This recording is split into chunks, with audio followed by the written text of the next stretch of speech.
Hello my dear students, welcome to mastermind classes. तो guys, कैसे हो आप सभी? मेरे ख्याल से सब बढ़िया होंगे, रेगुलर क्लास देख रहे होंगे। आज अपनी ये सेकंड नंबर की क्लास रहने वाली है और इस क्लास के अंदर मैं आपको जो free of cost class provide करा रहा हूँ उसी के भी आप पे जो टेंस की सेकंड नंबर की क्लास है प्रैक्टिस की, वो पूरी आपको वॉच करना। जस्ट इससे पहले ऑलरेडी मैं एक क्लास ले चुका हूँ टेंस प्रैक्टिस की, तो जाइएगा ये क्लास ज़रूर देख लेना। चैनल के ऊपर आपको देखने को मिल जाएगी। और वही अभी तक चैनल को सब्सक्राइब नहीं किया है तो प्लीज़ चैनल को सब्सक्राइब जरूर कर लेना और बेल आइकन को प्रेस कर लेना, ठीक है। तो देखिएगा, जो फर्स्ट क्लास थी उसके अंदर मैंने जितने भी क्वेश्चन थे वो प्रैक्टिस करवा दिए थे। उसी के आगे, ठीक है, उसी के आगे जो अपना प्रैक्टिस सेशन है वो कंटिन्यू रहेगा और इसके अंदर जितने भी क्वेश्चन हो सकते हैं वो मैं आपको सोल्व आउट कराऊंगा। वीडियो को बिल्कुल भी स्किप नहीं करना है, ज़्यादा से ज़्यादा शेयर करना है। और नेक्स्ट टॉपिक क्या आपके लिए प्रैक्टिस के लिए लेके आऊँ वो ज़रूर बताना। अभी टेंस की और प्रैक्टिस होगी, ठीक है। कम से कम मैं आपको 200 प्लस इंपॉर्टेंट क्वेश्चन कराने वाला हूँ, इसके आउट ऑफ एक भी नहीं जाएगा। प्रीवियस ईयर के भी क्वेश्चन मैं आपको कराने वाला हूँ, इसी सीट के अंदर आपको देखने को मिल जाएंगे। और जो इसकी पीडीएफ है ना, पीडीएफ टेलीग्राम चैनल के ऊपर देखने को मिल जाएगी, जिसका लिंक आपको मैं डिस्क्रिप्शन में दे दूंगा। फर्स्ट क्वेश्चन है, देखिएगा किस प्रकार से आपको एग्जाम में देखने को मिलता है। तो rewrite the following sentences using correct forms of verbs given in bracket. यानी जो ब्रैकेट के अंदर जो वर्ब दे रखी है इसको करेक्ट आपको करके लिखना है, रीराइट करना है सेंटेंस को, ठीक है। डायरेक्टली ऐसे जो ब्लैंक में आप लिख रहे हो ना वो नहीं लिखना है, रीराइट करना है सेंटेंस को। जैसे क्वेश्चन बोल रहा है वैसे आपको करना है, अकॉर्डिंग टू टेंस, मतलब सेंटेंस जो क्वेश्चन बोल रहा है वो आपको करना है। फर्स्ट क्वेश्चन है, इसका जवाब दीजिएगा, आपके सामने स्क्रीन के सामने है, ठीक है। जवाब दो फटाफट से, ज़्यादा देखिएगा। ऐसे नहीं करना है कि स्पीड में आप स्पीडोमीटर लगा के वीडियो को देख रहे हो, ऐसे नहीं करना है। क्वेश्चन को रीड करो, जवाब दो।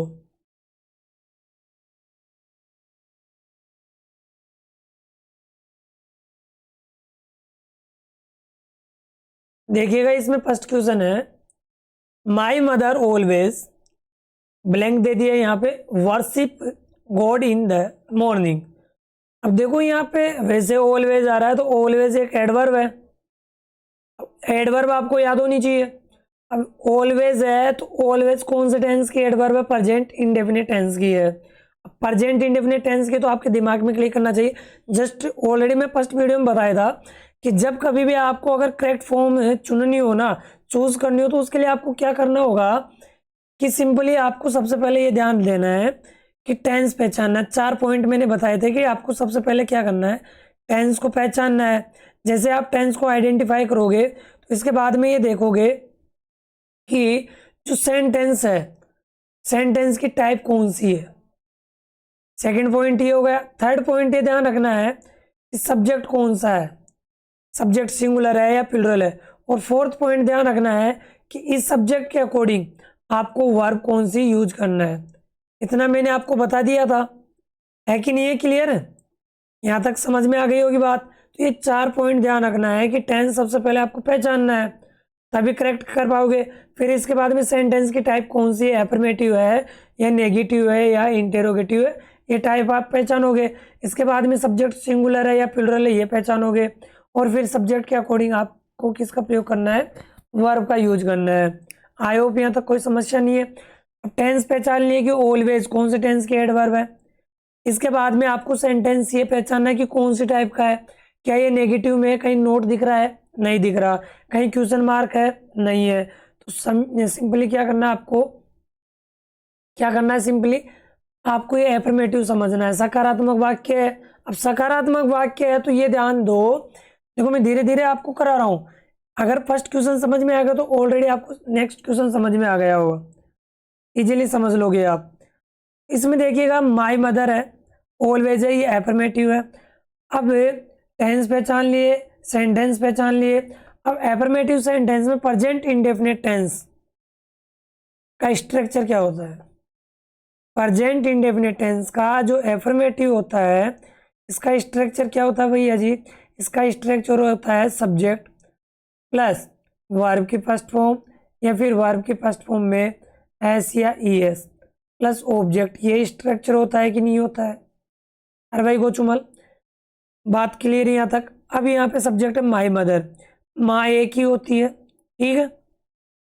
माई मदर, अब माई मदर सिंगुलर है, ठीक है, सिंगुलर है ना, सिंगुलर ही वर्ब यूज करना है। अब यहाँ पे वर्शिप नहीं करोगे, यहाँ पे क्या करोगे, वर्शिप्स, क्योंकि माँ सिंगुलर है तो सिंगुलर के लिए आप वर्शिप ही यूज करोगे, ठीक है, वर्शिप्स, सिंगुलर के लिए वर्शिप्स यहाँ पे करेक्ट हो जाएगा। नेक्स्ट क्वेश्चन है, I generally get up at 5।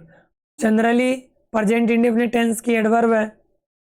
अब आई के साथ में सिंगुलर वर्ब आएगी या वर्ब की फर्स्ट फॉर्म आएगी, सर वर्ब की फर्स्ट फॉर्म आएगी जनरली, तो यहाँ पे हो जाएगा इसका आंसर गेट अप, ठीक है।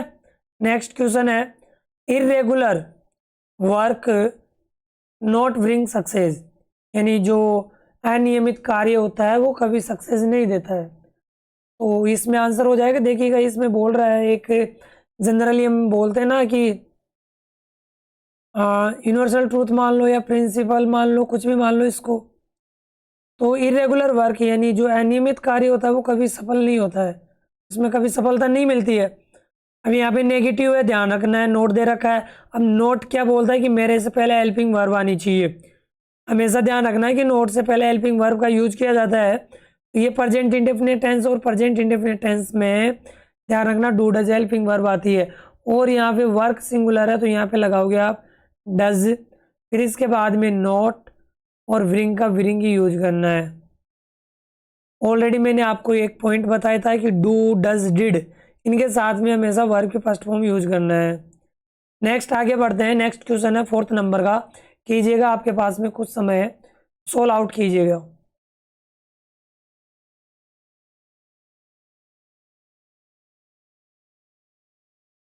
देखिए इसमें है ask him what he, ask him यानी उससे पूछा, पूछो यानी आदेश दे रहा है, आस्क हिम उससे पूछो, व्हाट ही वांट यानी वह चाहता है, क्या चाहता है मतलब उससे पूछने की बात हो रही है। आस्क हिम टेंस कौन सा है ये, आस्क हिम, अभी पूछो मतलब आस्क हिम, प्रेजेंट की बात हो रही है। अगर इधर देखो ये कंडीशनल सेंटेंस होते हैं, एग्जाम में पूछा हुआ क्वेश्चन है ये एक तरीके से, यहाँ पे देखिए आस्क है ना, कंडीशनल सेंटेंस ध्यान रखना, कंडीशनल का मतलब होता है एक तरफ आपको शर्त देगा, दूसरी तरफ आपको फिलअप करना होगा, तो ये देखिए इधर वर्ब की फर्स्ट फॉर्म है, वर्ब की फर्स्ट फॉर्म है ना, तो इधर भी आपको मतलब वर्ब की फर्स्ट फॉर्म का मतलब प्रेजेंट इंडेफिनिट टेंस है, तो इधर भी प्रेजेंट इंडेफिनिट टेंस का यूज करो, तो ही के साथ में क्या आता है, सिंगुलर वर्ब, यहाँ पे ही वांट्स हो जाएगा। नेक्स्ट क्वेश्चन है, और देखिएगा आपके एग्जाम में जो क्वेश्चन आते हैं इस बार जो पैटर्न चेंज हुआ, सबसे बड़ा बदलाव ये हुआ है कि जो आपके क्वेश्चन है 2 तो रहेंगे ब्लैंक वाले, ठीक है, और 2 क्वेश्चन रहेंगे एमसीक्यू, ये क्वेश्चन रहेंगे आपके, ठीक है। देखिएगा इसका जवाब दीजिएगा, यहाँ पे 4th क्वेश्चन आपको अच्छे से समझ में आ गया होगा, समझ में आ गया तो एक बार लाइक कर दीजिएगा और वीडियो को ज़्यादा से ज़्यादा शेयर करना है। 5th नंबर का क्वेश्चन है, जवाब दो जल्दी से।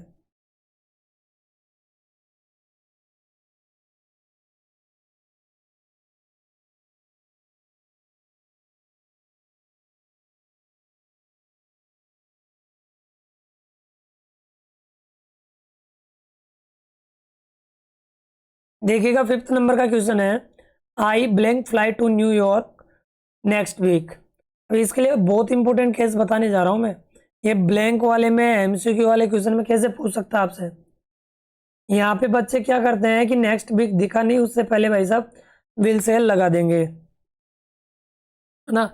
इतना सा ध्यान रखना है कि मैंने टेंस पढ़ाया था तब उसमें भी बताया था कि अगर ऑलरेडी फ्यूचर के अंदर कोई कार्य फिक्स हो, कोई कार्य फिक्स हो, तो उसके लिए आप प्रेजेंट इंडेफिनिट टेंस का प्रयोग कर सकते हो, प्रेजेंट इंडेफिनिट टेंस का क्या कर सकते हो, यूज कर सकते हो। और यहाँ पे वैसे अगर आप फ्यूचर इंडेफिनिट का भी यूज करोगे ना तो गलत नहीं होगा, आई के साथ में सेल फ्लाई भी कर सकते हो। अब ये बोल रहा है कि मैं न्यूयॉर्क के लिए, न्यूयॉर्क जो होता है जो कंट्री है उसके लिए मैं अगले सप्ताह उड़ान भरूंगा, यहाँ पे आई फ्लाई का फ्लाई भी हो सकता है, या फिर इसके लिए दूसरा आंसर जो हो सकता है आई सेल, ठीक है, आई सेल फ्लाई भी हो सकता है, सही रेज हो जाए भैया, आई सेल फ्लाई भी हो सकता है, दोनों करेक्ट हैं। अब वहाँ पे जैसे कि ऑप्शन में क्या होता है कि 4 ऑप्शन दे दे और उसमें विल सेल दे ही नहीं, बच्चे तो ये समझेंगे सर नेक्स्ट वीक आ रहा था, नेक्स्ट वीक तो फ्यूचर को बताता है, लेकिन सर फ्यूचर के लिए तो विल सेल दिया ही नहीं, तो फंस जाओगे। भाई पूरे कंसेप्ट पढ़ा करो, आधा अधूरा ज्ञान तुम्हें पता है कि फिर क्या हालत होती है एग्जाम में। नेक्स्ट क्वेश्चन है यू। अब देखिएगा यू से पहले ब्लैंक है क्योंकि लास्ट में क्वेश्चन मार्क है, तो इसका मतलब ये समझ जाओ कि यहाँ पे कुछ ना कुछ हेल्पिंग वर्ब आएगी, क्योंकि इंटेरोगेटिव के अंदर हेल्पिंग वर्ब आती है। Blank you blank go for I walk daily. अब डेली वर्ड आ गया ना, तो डेली का मतलब समझ जाओ कौन से टेंस में एडवर्ब है, प्रेजेंट इंडेफिनिट टेंस के एडवर्ब है ना। क्या करोगे यहाँ पे, तो यू के साथ में क्या लगाओगे, डू यू गो। अभी जस्ट मैंने बताया कि डू डज डिड के साथ में वर्ब फर्स्ट फॉर्म का यूज आपको करना है। नेक्स्ट क्वेश्चन है there blank go the well. इसका मतलब होता है घंटी बजती है, घंटी बजती है। अभी इसमें कोई एडवर्ब नहीं है, कोई सा टेंस आप यूज कर सकते हो इसमें, चाहे प्रेजेंट इंडेफिनिट टेंस यूज करो, चाहे प्रेजेंट कॉन्टिन्यूस यूज करो, चाहे पास्ट इंडेफिनिट यूज करो, कोई सा टेंस यूज कर सकते हो, कोई बाउंडेशन नहीं है। तो मैं अपनी इच्छा से यहाँ पे चलो कॉन्टिन्यूस कर लेता हूँ, प्रेजेंट कॉन्टिन्यूस।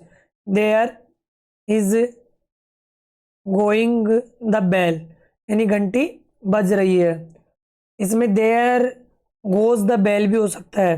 अब तुम बोलोगे सर यहाँ पे इज क्यों आया,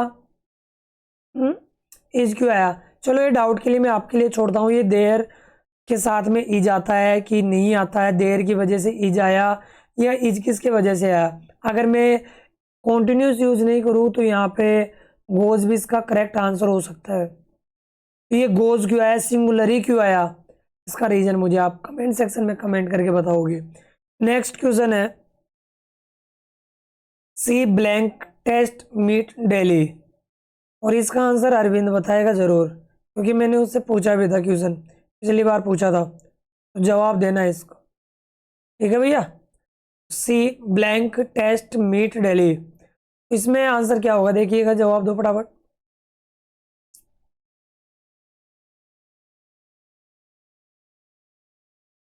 दिख रहा है ना आपको? हम्म,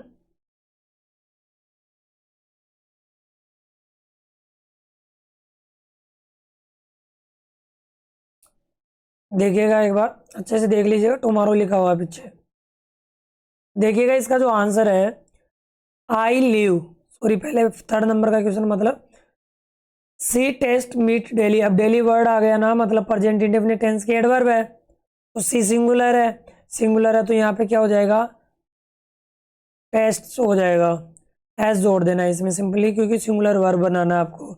नेक्स्ट है I live for Calcutta tomorrow. अब देखिएगा टुमारो लिखा हुआ ना, ऑलरेडी फिक्स है कि मैं चेन्नई यानी सॉरी कलकत्ता के लिए मैं कल लीव करूँगा, तो यहाँ पे लीव आई के साथ में वर्ब की फर्स्ट फॉर्म, तो लीव का लीव करेक्ट हो जाएगा। चाहे तो इसमें आई सेल लीव भी कर सकते हो। नेक्स्ट क्वेश्चन है ही ब्लैंक नाउ यू वेल, इसमें कोई एडवर्ब नहीं है, कोई सा टेंस यूज कर सकते थे, लेकिन इतना ध्यान रखना कि नाउ के साथ में आईएनजी फॉर्म नाविंग नहीं हो सकती, ये कॉन्टिन्यूस फॉर्म नहीं बन सकती। लिखा हुआ जरूर मिलेगा तुम्हें, लेकिन ये कॉन्टिन्यूस टेंस में कभी यूज नहीं होगी, इतना ध्यान रखना है। ये जिरंड बनता है। अब जिरंड क्या होता है ये ऑलरेडी हम डिस्कस कर लिए छोटी क्लासों में, तो अभी यहाँ पे बताने कोई आवश्यकता नहीं है। कुछ ऐसी वर्ब होती है जिनके ऊपर हम आईएनजी जोड़कर कॉन्टिन्यूस फॉर्म नहीं बना सकते। अब आप में से कई ऐसे प्राणी हैं कि सर हमने तो देखा है, हमने तो देखा है, अरे भाई देखा है, लेकिन वो वहाँ पे कॉन्टिन्यूस फॉर्म नहीं है। कॉन्टिन्यूस फॉर्म का मतलब ये है कि वो हेल्पिंग वर्ब के बाद में आईएनजी फॉर्म नहीं है, वो कहीं ना कहीं प्रीपोजिशन के बाद में आईएनजी फॉर्म होगी, वो जिरंड कहलाता है। फिर एक पार्टिसिपल का केस भी होता है। ठीक है, तो यहाँ पे देखिएगा, अब इसमें इसका आंसर हो जाएगा, तो प्रेजेंट इंडेफिनिट यूज कर ले सर फिर इसमें, तो डू नहीं आएगा इसमें, डज आएगा, क्योंकि ही सिंगुलर है, डज ही नाउ। कसम खा लेना डू डज डिड के साथ में वर्ब की फर्स्ट फॉर्म का यूज किया जाता है। नेक्स्ट क्वेश्चन है, लुक, देखो, the smoke come out of the window, sorry that window, यानी देखो उस खिड़की से स्मेल, सॉरी स्मोक आ रही है, स्मोक आ रही है। इसमें कोई मुझे यहाँ पे ये बताएगा, कॉमन सेंस यूज करो। देखो उस खिड़की से स्मोक आ रही है, कॉमन सेंस है। आती है वो भी करेक्ट है। देखो उस खिड़की से स्मोक आती है, मतलब आती होगी अभी, आ रही है कॉन्टिन्यूस है सर। कोई सा भी टेंस यूज कर सकते हो, इसमें कोई एडवर्ब नहीं है, कोई बाउंडेशन नहीं है। द स्मोक, अब मुझे इतना सा बता दे भाई मेरे लाल, मेरे पीले, मेरे गुलाबी, मुझे इतना सा बता दे कि देख इसमें स्मोक है, यहाँ पे जो हेल्पिंग वर्ब है सिंगुलर यूज करूँ या प्लूरल, इतना सा बता दे, इज यूज करूँ या आर। कमिंग तो होगा इसमें, ठीक है, कमिंग तो मैंने यूज कर लिया, लेकिन इज करूँ या आर यूज करूँ, जवाब दे। हाँ ये सामने वाला, हाँ तेरे से पूछ रहा हूँ मैं, जवाब दे इसका। कुछ तो पल्ले पड़नी चाहिए ना तो तेरे, बोलेंगे सर स्मोक धुआं तो बहुत सारी है, और बहुत सारी है तो प्लूरल होगा। हम्म? यार ये तुम्हारे है ना नखरे, मेरे से नहीं उठाए जाएंगे भाई। तुम है ना प्राणी बहुत हो गए, ये पीछे दिख रहा है ना तुम्हें, देखो एक बार आराम से।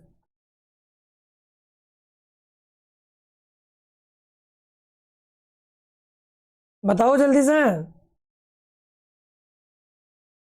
देखिएगा जो इसका आंसर है, मैंने 1000 बार तुम्हें बता दिया कि स्मोक अनकाउंटेबल नाउन होती है। अगर अनकाउंटेबल नाउन है ई जाएगा यहाँ पे, ठीक है, आर नहीं आएगा। जो भी जितने भी अनकाउंटेबल नाउन होते हैं ना, उनके साथ में सिंगुलर वर्ब का यूज करते हैं हम। नेक्स्ट क्वेश्चन है, डोंट मेक नॉइस, आवाज मत करो, the child in the room, यानी सिर्फ आवाज मत करो, बच्चा सो रहा है रूम में, तो मतलब कि आवाज मत करो। आवाज मत करो मतलब प्रेजेंट में बोल रहा है, don't make noise, don't make noise. बताओ कौन सा टेंस है, प्रेजेंट इंडेफिनेट है ना, डू डज किस में आता है, प्रेजेंट इंडेफिनेट में, तो यहाँ प्रेजेंट कॉन्टिन्यूस आएगा, तो यहाँ पे हो जाएगा इज स्लीपिंग, और ये इज एम आर लगाना आना चाहिए भाई। कोई ऐसा बोंदू प्राणी हो कि उसको इज एम आर नहीं लगाना हो। नेक्स्ट क्वेश्चन है, B blank learn French now, now adverb आ गई, कर लोगे आराम से।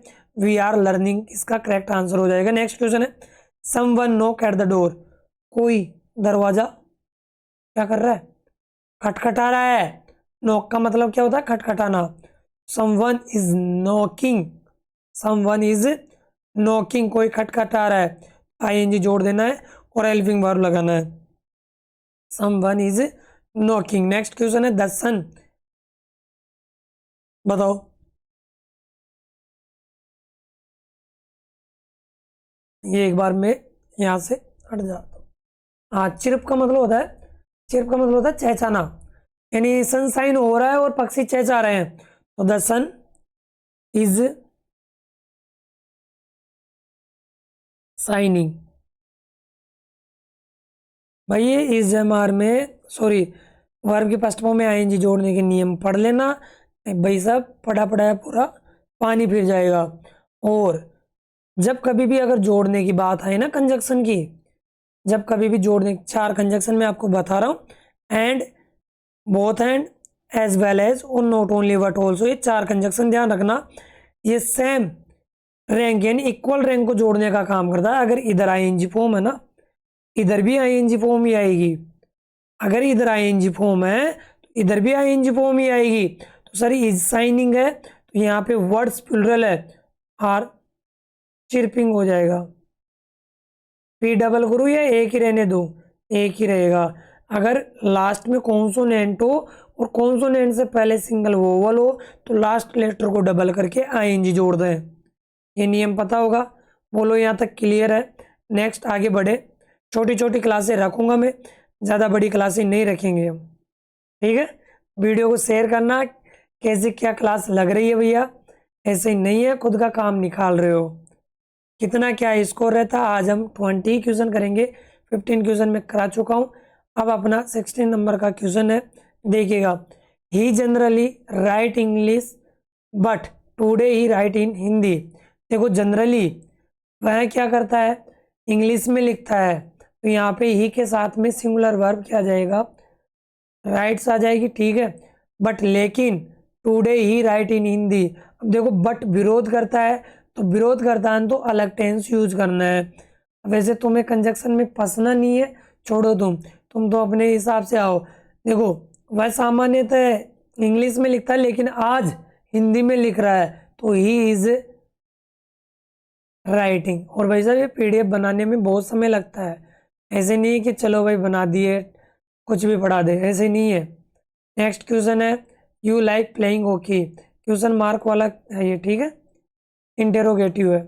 जवाब दो देखे इसका। यू लाइक प्लेइंग हॉकी, क्या तुम हॉकी खेलना पसंद करते हो? क्या तुम हॉकी खेलना पसंद करते हो? तो ध्यान रखना है भैया, लाइक के अंदर कभी आईएनजी फॉर्म नहीं जुड़ती है।